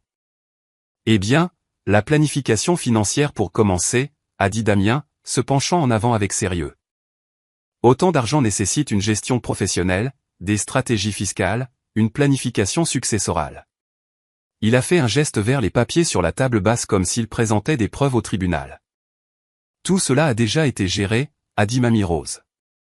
Je travaille avec le cabinet Lefebvre et Associés depuis 3 semaines. Tout est correctement structuré et légalement protégé. La tête de Damien était impayable, comme si quelqu'un venait de lui dire que le Père Noël n'existait pas. La famille a échangé des regards. Ce n'était clairement pas la réponse qu'ils attendaient. Maman, a dit Véronique prudemment. Nous sommes juste inquiets que tu aies pu être influencé dans la prise de ces décisions. Gagner autant d'argent peut être accablant, et parfois les gens profitent des personnes âgées qui deviennent riches soudainement. L'implication était claire, j'étais celle qui profitait d'elle parce que, évidemment, une femme de 77 ans ne pouvait pas prendre de décisions financières intelligentes par elle-même. Suggères-tu que Sophie me manipule, a demandé Mamie Rose, sa voix toujours plaisante, mais avec un tranchant que je reconnaissais comme dangereux.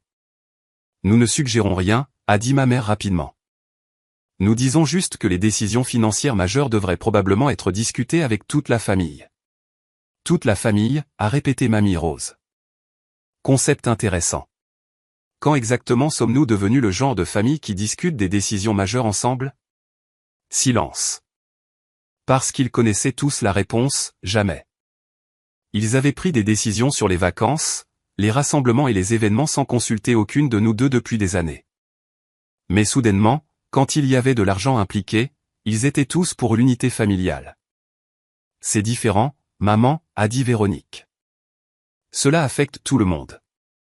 Comment cela affecte-t-il tout le monde? La question a été posée si innocemment, mais je pouvais voir le piège se refermer.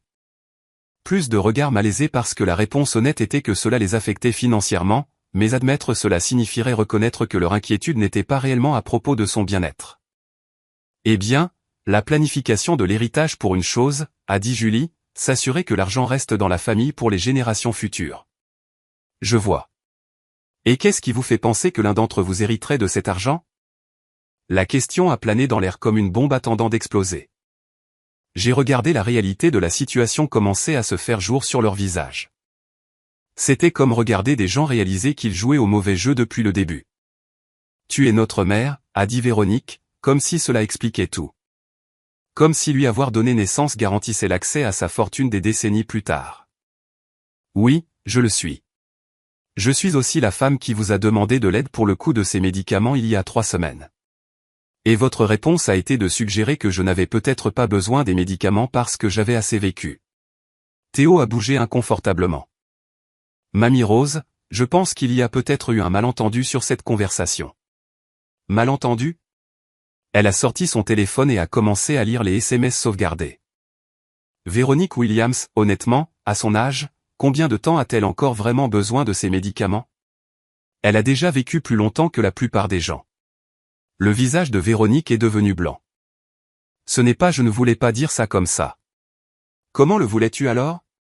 Parce que cela semble assez clair pour moi. J'essayais juste de dire que peut-être les médicaments n'étaient pas aussi essentiels que tu le pensais. Véronique pataugeait maintenant, essayant de revenir sur des mots qui ne pouvaient pas être repris parce que j'avais assez vécu. Ce n'est pas ce que je voulais dire. Mais nous savions tous que c'était exactement ce qu'elle voulait dire. Et maintenant, elle était piégée par sa propre cruauté.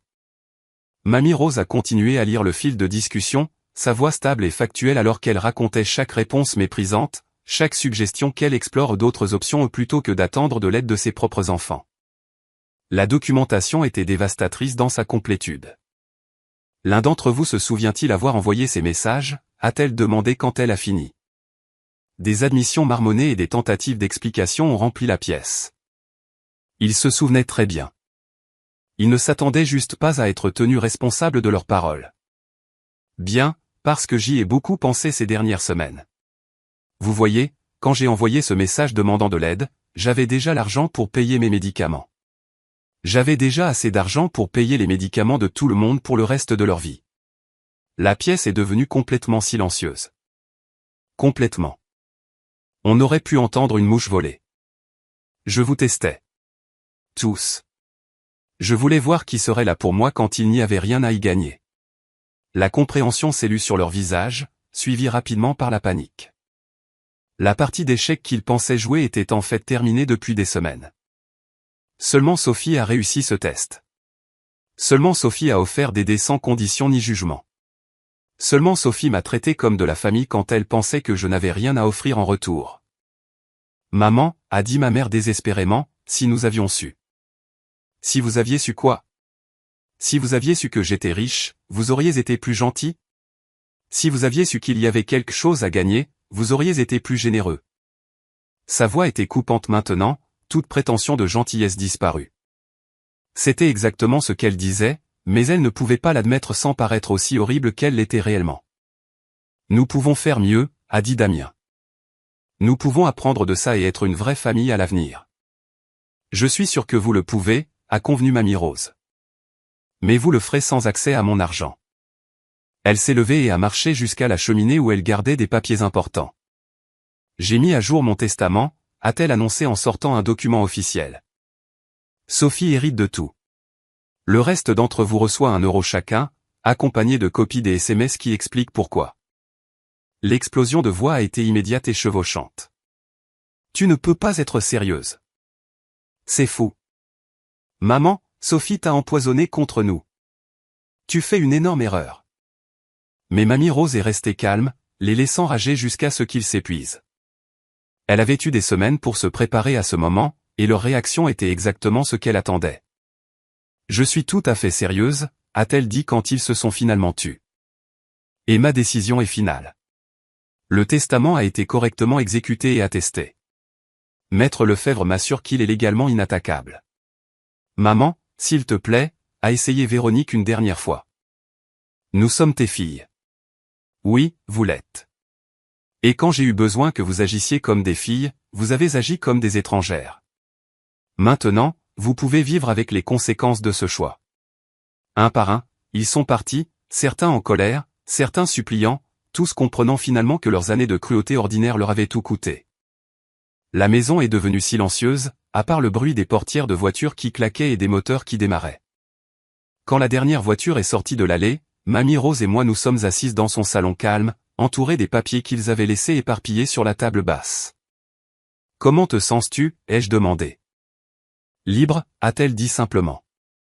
Pour la première fois de ma vie, complètement libre. Et nous l'étions. Libre des gens qui ne nous appréciaient que quand nous pouvions leur être utiles. Libre de l'obligation d'accepter un mauvais traitement parce qu'il venait de la famille. Libre de construire le genre de vie que nous voulions, entouré de gens qui choisissaient de nous aimer sans condition. La loterie nous avait donné de l'argent. Mais le test nous avait donné quelque chose de plus précieux, la clarté sur qui avait vraiment sa place dans nos vies. Et il s'est avéré que nous nous suffisions l'une à l'autre. Plus qu'assez. Parce que parfois, les meilleures familles ne sont pas celles dans lesquelles on est. Ce sont celles qu'on choisit. Et nous nous étions choisis bien avant qu'il y ait de l'argent impliqué. C'est un amour qui ne s'achète pas, ne se vend pas et ne s'hérite pas.